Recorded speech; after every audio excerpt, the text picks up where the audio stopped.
Funky Notes YouTube channel. Usually I'm talking about bass riffs for fun and learning. I guess this is a very, a similar video. But today I just want to rant a little bit about an epiphany I had during a practice session this morning. The light bulb went off and I was like, oh my goodness, I think I really have to share this information because I've been stuck on this for years. And I really think I understand what I need to do now in order to practice more effectively.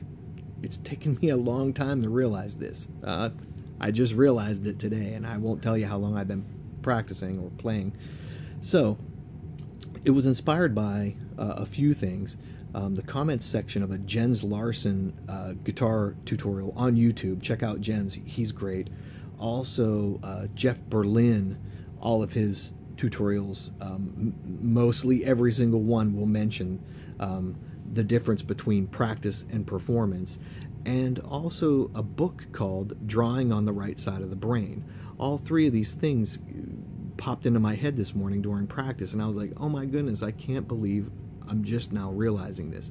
So in the comments section of this Jens Larsen guitar tutorial, someone asked him what he thinks about when he's performing, and he said, I don't think, I reserve thinking for, I'm paraphrasing, I reserve thinking for practice only, and whenever I perform, I'm kind of on autopilot because I've practiced so much, all these different things. So this morning I was working on a basic thirds exercise, playing a diatonic scale.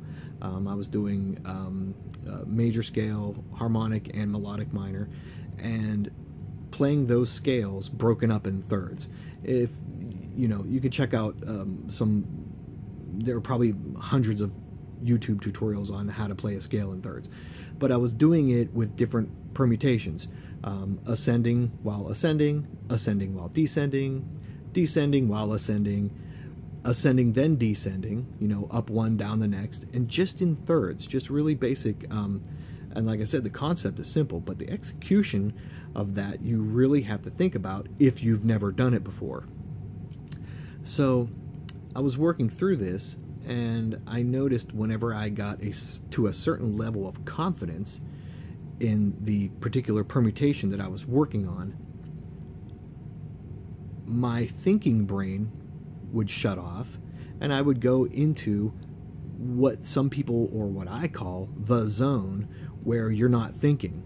And I think that's what Jeff Berlin calls the performance aspect of playing. So he says there are two different things. There's practice and performance. And I think whenever you shut your brain off, and I think this is what he means, I might be way far off, but whenever you shut your brain off from thinking about what you're playing, that's the performance mode, or when you're in the zone.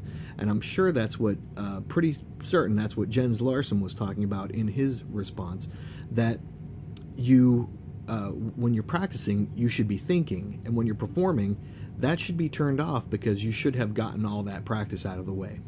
So I think, I might be, far off, but when I was practicing this morning, these basic exercises,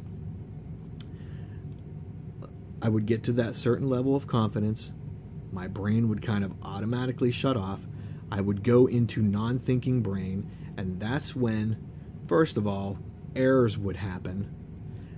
But I noticed also I would go into another exercise that I could nail. So I messed up, continued the exercise, and with a pattern that I know that I've practiced a bunch of times. So I was going into performance mode. So I think it's very important. This is my epiphany this morning. I didn't talk about Drawing on the Right Side of the Brain yet. Let me tell you about that. It's a cool book. If you don't think you can draw, using a pencil and paper, that's what I mean by drawing, get that book. It's really cool because it teaches you how to use the artistic part of your brain and to shut off the analytical part of your brain while in artistic mode.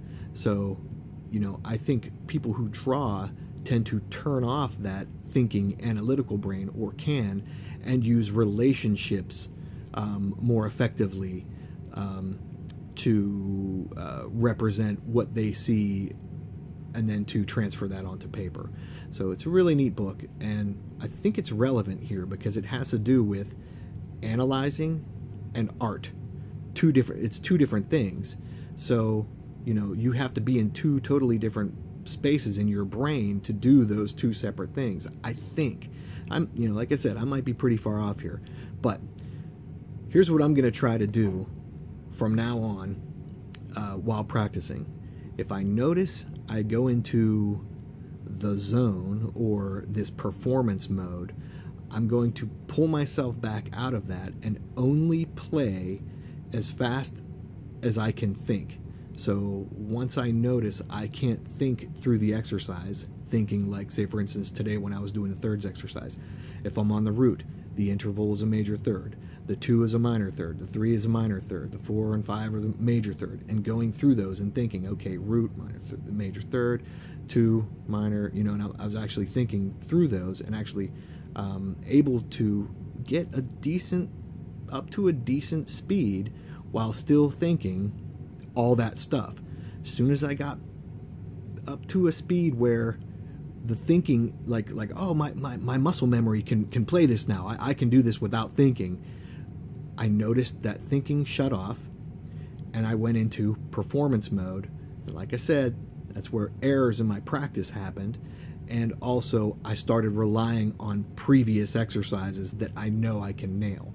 So I'm not really practicing what I was focused on practicing effectively.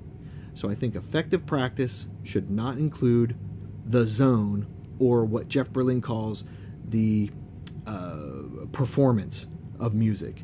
So that's my rant, and stay out of the zone while practicing and stay in your mind and focused on what you're practicing. Then once you get on stage or you're jamming with your buddies or whatever, all that stuff can come out kind of naturally, depending on how effectively you practiced it.